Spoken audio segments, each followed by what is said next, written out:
Muy buenos días, jóvenes. Terminamos entonces la unidad y terminamos con una de las biomoléculas, tal vez no la más importante, pero sí la más abundante dentro de nuestro organismo. Y empezamos hablando entonces de nuestras amigas, las proteínas. ¿Sí? Ok, proteínas, las biomoléculas. Ya hablamos de carbohidratos, ya hablamos de grasas o lípidos. Ahora vamos a hablar sobre proteínas. Pues las proteínas son moléculas muy importantes porque van a ser las moléculas orgánicas más abundantes en los seres vivos y van a estar formadas casi en exclusividad por carbono, hidrógeno, oxígeno y nitrógeno. ¿Se recuerdan ustedes que carbohidratos eran carbono, hidrógeno y oxígeno? Lípidos eran carbono, hidrógeno, oxígeno y fósforo. Y aquí pues las proteínas van a estar formadas por nitrógeno. Va a ser muy importante principalmente por las implicaciones metabólicas que esto tiene. También van a haber algunos compuestos extras como el azufre, como el hierro, como algunos elementos, pero son en mucha menor cantidad. Carbono, hidrógeno, oxígeno y nitrógeno van a ser las más abundantes en ellos.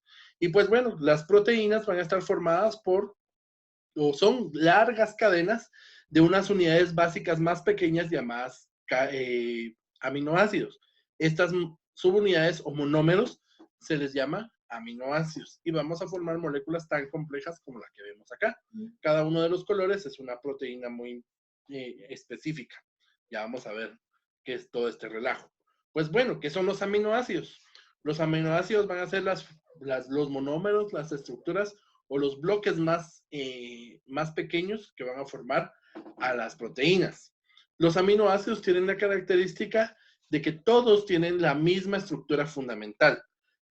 ¿Qué es lo que cambia? Una porción que se llama grupo R, que es lo que le va a dar a cada aminoácido sus propiedades distintivas.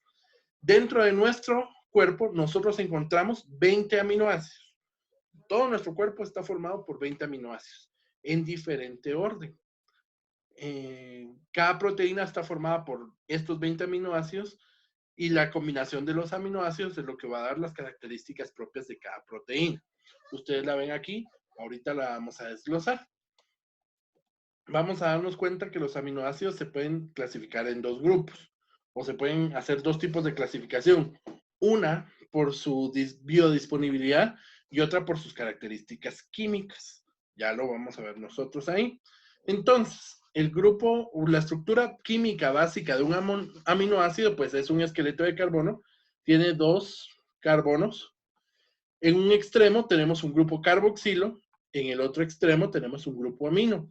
La característica del grupo carboxilo es que el grupo carboxilo es un carbono unido a un doble enlace con oxígeno y a un enlace simple con una molécula de ion hidróxido. Y el grupo amino va a tener la característica que va a ser en vez de unirse el carbono a otro carbono, se une a un nitrógeno, y el nitrógeno, como su número atómico es 3, pues su número atómico únicamente requiere de la unión con otras dos moléculas, entonces el grupo amino es un grupo de nitrógeno unido a dos moléculas de hidrógeno. Y el grupo R, que es el grupo variable, o sea, si nosotros nos damos cuenta, todos los aminoácidos van a tener un grupo carboxilo y un grupo amino. Lo que va a cambiar es el grupo variable R. ¿Cuál es la clasificación de los aminoácidos? Aquí es donde les decía yo que hay dos tipos de clasificación. La primera clasificación que vamos a ver es dependiendo de su biodisponibilidad. ¿Qué significa eso? Hay unos aminoácidos a los cuales nosotros les llamamos aminoácidos esenciales. Estos aminoácidos esenciales se les llama así porque nuestro cuerpo no tiene la maquinaria metabólica para fabricarlos. Entonces, ¿qué sucede? Nosotros los tenemos que consumir en la dieta. Si nosotros no los consumimos en la dieta, nuestro cuerpo no tiene la capacidad de fabricarlos y por lo tanto no podríamos fabricar las proteínas asociadas a ellos. ¿Cuáles son estos aminoácidos? De los 20, 9 aminoácidos son aminoácidos esenciales. ¿Cuáles son? El triptófano, la treonina, la valina, la lisina, la leucina, metionina, histidina, fenilalanina y la isoleucina. Esos 9 aminoácidos son los aminoácidos esenciales. Los otros 11 aminoácidos se les llama aminoácidos no esenciales porque estos nosotros los podemos fabricar. Nuestro cuerpo tiene las máquinas metabólicas necesarias para fabricarlos en caso nosotros no los tengamos.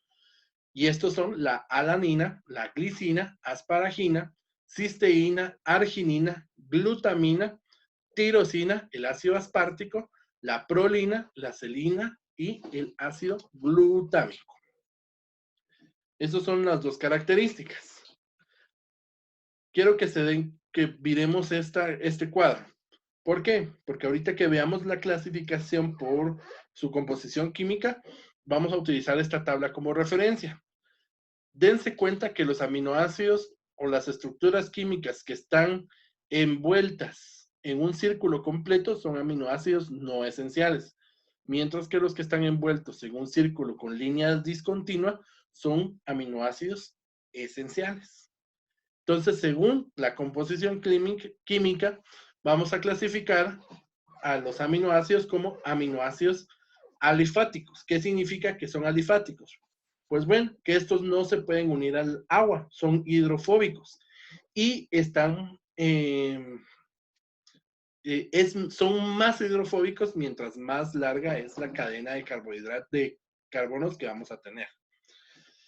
¿Cuáles son estos aminoácidos alifáticos? La alanina, la glicina, la prolina, que son no esenciales, y la isoleucina, la leucina y la valina, que son esenciales. Los carbohidratos aromáticos van a tener la característica que van a incluir dentro de su estructura un anillo aromático. O sea, van a tener esta característica de un heptágono dentro o de anillos cíclicos dentro de su característica.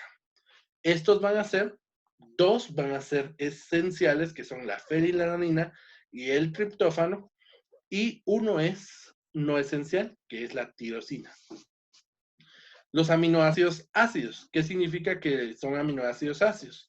Pues bueno, significa que tienen un grupo carboxilo en la cadena lateral y van a tener carga eléctrica negativa porque desprende hidrogeniones. Estos van a ser el ácido aspartico y el ácido glutámico.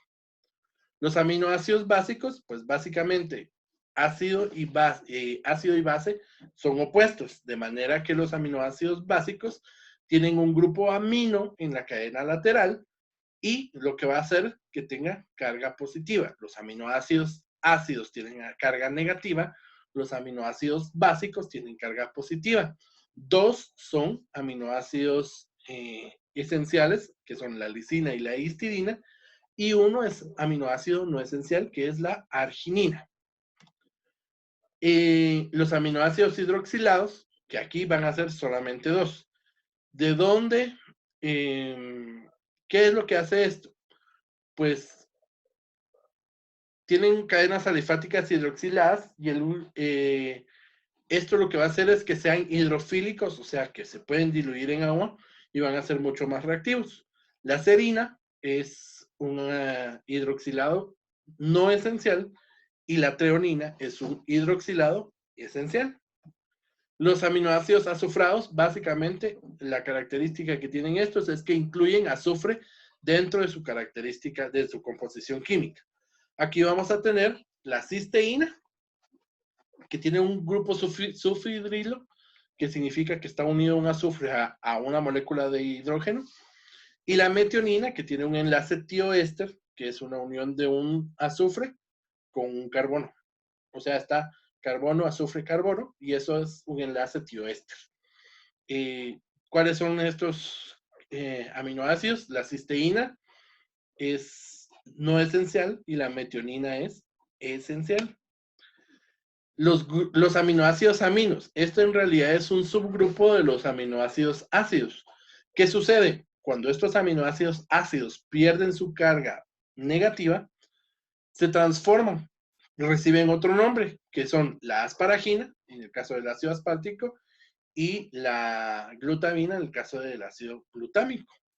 Entonces pierden esa carga negativa, se vuelven neutros y ahí se forman o se vuelven aminoácidos aminos.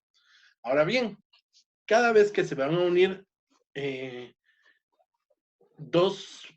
dos aminoácidos, porque recuérdense que se forma una cadenita de aminoácidos y eso es una proteína, cada vez que se une un aminoácido con otro aminoácido se forma algo que se llama enlace peptídico. Este enlace peptídico se va a formar de la siguiente, se va a fabricar de la siguiente forma.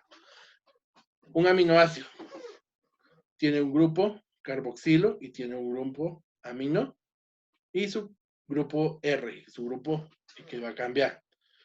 Tenemos otro aminoácido, son dos aminoácidos y se van a unir. Y entonces, ¿qué va a suceder?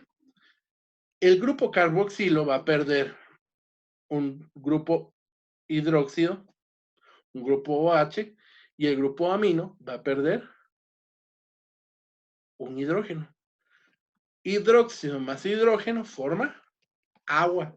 Y entonces al eliminarse el agua, este carbono que está, yo señalando como que lo vieran, este carbono que nosotros vemos acá, se va a perder este enlace y se va a quedar inestable. Este nitrógeno que vemos acá va a perder este hidrógeno y se va a quedar inestable. Necesitan un enlace. Se une el carbono y el nitrógeno y eso forma el enlace peptídico. Por cada enlace peptídico se libera una molécula de agua. Por eso, para romper los enlaces de proteína, se hace un proceso que se llama una hidratación, o sea, se agrega agua, porque al agregar agua se hace el proceso inverso. Se rompe este enlace de carbono-nitrógeno, el carbono se lleva un OH y el nitrógeno un H, un hidrógeno, y ya se separan esos aminoácidos.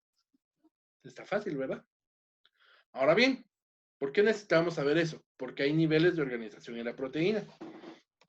Cuando hablamos de los niveles de organización, hablamos de que la proteína no solo es la cadena de aminoácidos, tiene una organización. Vamos a ver que tiene estructura primaria, secundaria, terciaria y cuaternaria. La estructura primaria es la cadena de aminoácidos. Y sí, yo agarro valina, metionina, triptófano, valina. Esa cadena de aminoácidos es mi estructura primaria. O sea, están ahí, unidos por enlace peptídico entre cada uno de ellos.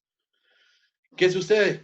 Dentro de la célula, en el aparato de Golgi, se lleva a cabo un proceso, bueno, dentro del retículo endoplásmico rugoso se lleva a cabo un proceso que se llama maduración de proteínas.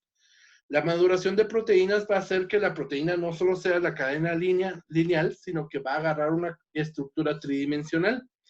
La primera parte de esa estructura tridimensional va a llamarse estructura secundaria. La estructura primaria va a depender de la cadena de aminoácidos, entonces lo va a formar el enlace peptídico. Una vez se ha formado la estructura primaria, pasa a la maduración en la que puede agarrar dos caminos. O se vuelve una espiral o se vuelve un plegamiento, o sea, en láminas, como que se estuviera dobladita. Si se vuelve en espiral, se le va a llamar hélice beta y si se dobla, se le va a llamar plegamiento alfa. ¿Quiénes van a formar las estructuras secundarias?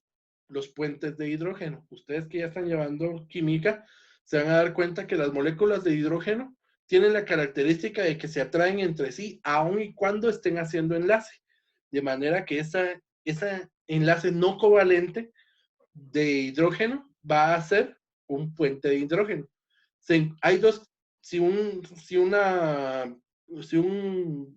aminoácido tiene hidrógenos, ¿qué va a pasar? Por medio de estos hidrógenos va a tener o va a agarrar una estructura tridimensional que le va a hacer o una hélice o un pliegue. Dependiendo de la posición de los aminoácidos, así va a ser del plegamiento que va a tomar. Y finalmente, gracias a las moléculas, a los aminoácidos azufrados que tienen azufre, por medio de puentes disulfuro se forma una estructura terciaria, ya sea por espirales enrolladas o en forma de barril. Esa lámina como que agarra una forma de barril y a eso se le llama estructura terciaria. ¿De quién depende la estructura primaria? del enlace peptídico. ¿De quién depende la estructura secundaria? Del enlace por puentes de hidrógeno. ¿De quién depende la estructura terciaria? De los puentes disulfuro, o sea, entre dos moléculas de azufre. Así como el hidrógeno tiene enlaces no covalentes de puentes de hidrógeno, una molécula de azufre con otra de azufre se atraen y forman un puente disulfuro. ¿Ok? Esto leanlo ustedes.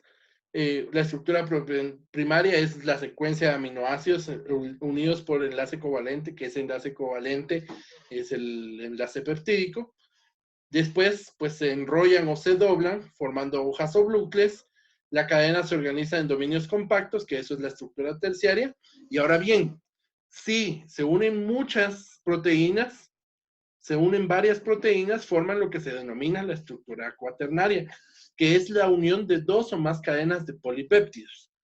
La forma de una proteína y la distribución de sus cargas va a determinar su función. O sea, dependiendo de la forma que tome, esa va a ser la función que tiene. Ahora aquí agarramos un concepto, polipéptido. ¿Qué es un polipéptido? Pues bueno, un aminoácido simple es un monómero, o sea, es solo él. Si se unen dos aminoácidos, llamamos un dipéptido. Si unimos tres, le llamamos un tripéptido. Si le unimos 4, es un tetra. Si son 5, son penta. Si son 6, un hexa. Si son 7, un heptapéptido. Pero a todos estos, por norma general, le vamos a llamar oligopéptidos. Oligo poco, péptido, pues cadena pequeña. Los oligopéptidos van a ser de 10 aminoácidos para abajo. Si ya tiene 10 aminoácidos, ya le vamos a llamar un polipéptido. Si se unen 10 aminoácidos, forman un polipéptido. Y entonces, ¿cuándo le decimos proteína? Cuando tenemos más de 50 aminoácidos unidos. Bueno, y entonces la proteína más pequeña de toda la naturaleza va a ser o es la insulina. ¿Por qué la insulina? Porque la insulina tiene exactamente 51 aminoácidos. Vean esto que tenemos nosotros aquí. Tenemos una cadena A de 21 aminoácidos y una cadena B de 30 aminoácidos. Y ustedes van a ver aquí. Aquí hay glicina, isoleucina, valina, glutamina, cisteína. La cisteína, como es uno de los azufrados, cuando se encuentra otra cisteína, se forman puentes disulfuro y aquí ya estamos en un pliegue, en una estructura terciaria. Pregunta de examen. ¿Quiénes forman de quién dependen las cadenas? La estructura primaria del enlace peptídico, la estructura secundaria de los puentes de hidrógeno y la estructura terciaria de los puentes disulfuro. Y cuando le llamamos polipéptido, ¿o qué es un polipéptido? A la unión de más de 10 aminoácidos. ¿Qué es un oligopéptido? A la unión de menos de 10 aminoácidos. ¿Qué es o cuándo llamamos una proteína? Cuando tiene más de 50 aminoácidos. ¿Y cuál es la proteína más pequeña? La insulina, que tiene 51 aminoácidos. Ahora, la estructura cuaternaria, lo que decíamos, es la unión de varias moléculas proteicas o polipéptidos que se unen ya cuando se encuentran en estructura terciaria. ¿Cuál es un ejemplo muy importante de una estructura cuaternaria? La molécula de hemoglobina. La hemoglobina es una proteína cuaternaria. ¿Por qué? Porque tiene la unión de 4 proteínas. 2 proteínas alfa o 2 globinas alfa y 2 globinas beta. Son 4. Se unen las 4 y esas 4 van a formar entonces la hemoglobina. Es una estructura cuaternaria. Vemos acá la estructura cuaternaria de la hemoglobina. La estructura primaria es la secuencia de los aminoácidos. La estructura secundaria, por los puentes de hidrógeno, forman una hélice. La estructura terciaria, esa hélice se pliega sobre sí gracias a los puentes disulfuro.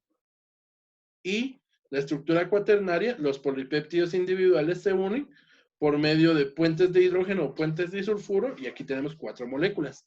Por lo tanto, es una estructura cuaternaria. Si fuera 2, como la mioglobina, que la mioglobina no está formada por 4, sino por 2 moléculas, sigue siendo estructura cuaternaria. ¿Para qué nos sirven las proteínas? Las proteínas pueden ser estructurales como el colágeno en la piel, la queratina en el cabello, en las uñas, o en los cuernos de los animales, no en los cuernos de los cornos, eso es otra cosa. El movimiento, porque en el músculo tenemos actina y miosina, que son proteínas y que nos van a ayudar para movernos. Para defensa, porque los anticuerpos, las inmunoglobulinas, están formados por proteínas. Como almacenamiento, dentro de la sangre nosotros tenemos albúmina, también en la clara del huevo, y esa albúmina es un reservorio muy importante de aminoácidos. Cuando necesitamos fabricar proteínas, las células agarran esa albúmina, la destruyen y agarran esos aminoácidos para fabricar las proteínas que necesitan. Como señal, porque algunas hormonas van a ser de función, van a ser fabricadas por proteínas y con una función metabólica por medio de catálisis, porque las enzimas, que son moléculas que aceleran los procesos metabólicos, van a estar formadas por proteínas. Ahora bien, nuestro resumen, entonces, ¿qué es una proteína? Cadenas de aminoácidos que contienen carbono, hidrógeno, oxígeno, nitrógeno y azufre. Sus subtipos principales: péptido, que es cadena corta; polipéptido, que es cadena larga, se le conoce como proteína arriba de 50. Ejemplos de proteínas tenemos la queratina, la seda y la hemoglobina. La queratina es una proteína helicoidal que se encuentra en el pelo, que es la que le da la característica dura. Igual la encontramos en las uñas. La seda, que la fabrican los gusanos y las arañas, que son, estas no son formadas por hélices, sino por láminas. Y la hemoglobina, que es una proteína muy importante que transporta oxígeno dentro de la sangre. Y eso es las proteínas. Importantes nuestras amigas proteínas, definitivamente, tienen una función muy importante dentro de nuestro metabolismo. Ahora bien, tarea no tenemos, porque recuérdense que ustedes ya tienen asignado un proyecto de unidad que deben entregar, entonces no hay ningún problema. Se recuerdan que dentro del concepto de proteínas tenemos que incluir las fuentes alimenticias donde encontramos los aminoácidos esenciales, donde encontramos el triptófano, donde encontramos la metionina, donde encontramos cada uno de estos 9 aminoácidos y que debemos incluirlos dentro de nuestra dieta. Un gusto saludarles. La otra semana no tenemos clases en ningún curso, no van a tener clases, es por orden de dirección para que ustedes puedan trabajar sus tareas, así que traten de cumplirlos en el orden asignado y en la fecha asignada. Un gusto saludarles y que Dios bendiga a Guatemala.